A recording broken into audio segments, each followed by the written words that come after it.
2024 ജനുവരിയിലാണ് ഹൃതിക് റോഷൻ അഭിനയിച്ച ഫൈറ്റർ എന്ന ചിത്രം റിലീസാവുന്നത്.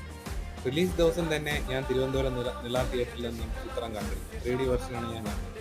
സിനിമ ഹോളിവുഡ് സിനിമകളെ വെല്ലുന്ന തരത്തിലാണ് സിദ്ധാർത്ഥാനന്ദൻ സംവിധായകൻ സിനിമയെ ഒരുക്കിയത്. ഈ ചിത്രത്തിൽ കുറച്ച് വ്യോമസേന ഉദ്യോഗസ്ഥരുടെ കഥ പറയുന്ന ഒരു ചിത്രമാണ് ഫൈറ്റർ എന്ന ചിത്രം. കണ്ടിരിക്കാൻ നല്ല സുഖമുള്ള ചിത്രം. ഈ ചിത്രം കഴിഞ്ഞ് ഒരു 2-3 ദിവസം കഴിഞ്ഞപ്പോൾ ഈ ചിത്രം ടോം ക്രൂയിസിന്റെ ടോപ്പ് ഗൺ പോലെ ഇരിക്കുന്നു. അപ്പൊ ഈ ടോപ്പ് ഗൺ പോലെ ഇപ്പൊ ഒരു സിനിമ ഹോളിവുഡിൽ എടുത്തു, അതുപോലെ ഒരു സിനിമ ഇന്ത്യയിൽ എടുത്തു.